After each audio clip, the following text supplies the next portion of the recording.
जंगल में एक जिराफ रहता था। वो जंगल में सबसे ऊंचा जानवर था। उसकी गर्दन बहुत लंबी थी, जिसके कारण वो ऊंचे ऊंचे पेड़ों की पत्तियां खा सकता था। उसे अपनी ऊंचाई और लंबी गर्दन पर बड़ा घमंड था। जब भी वो मैदानों की घास चरते जानवरों को देखता तो उनका मजाक उड़ाता और उन पर हंसता था। एक दिन जंगल में 3 जंगली भैंसे भोजन की तलाश में घूम रहे थे। घूमते घूमते वे उस स्थान पर पहुंचे जहां जिराफ एक ऊंचे पेड़ के पत्ते खा रहा था। उनका मन भी पेड़ के पत्ते खाने का हुआ, लेकिन उनकी ऊंचाई जिराफ जैसी नहीं थी, न ही उनकी गर्दन लंबी थी।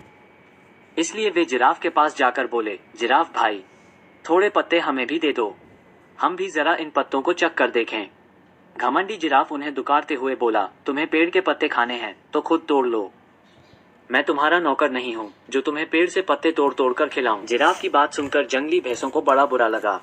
वे जिराफ से बोले, हम तो तुमसे निवेदन कर रहे थे, जंगल के जानवरों को मिलजुल कर रहना चाहिए और एक दूसरे की मदद करनी चाहिए, ज्ञान मत पघारो, चलो भागो यहाँ से।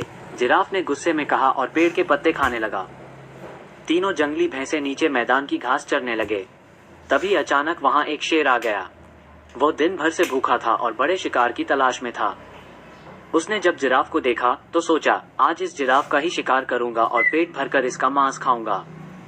वो जिराफ की तरफ बढ़ने लगा। उसका ध्यान शेर की तरफ नहीं था। चल रहे जंगली भैंसों ने जब शेर को देखा पहुंचा तो और भागकर जोर एक से गुफा में दहाड़ा। छुप तब गए। जिराफ ने उसकी तरफ देखा। पेड़ के पत्ते खा डर के मारे उसकी घिघी बंद गई।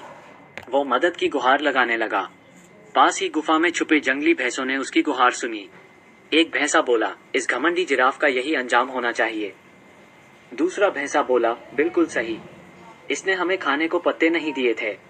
उनकी बात सुनकर तीसरा भैंसा बोला, नहीं भाइयों, हमें उसकी सहायता करनी चाहिए, हम सब मिलजुल कर रहेंगे तभी किसी बड़ी मुसीबत का सामना कर पाएंगे।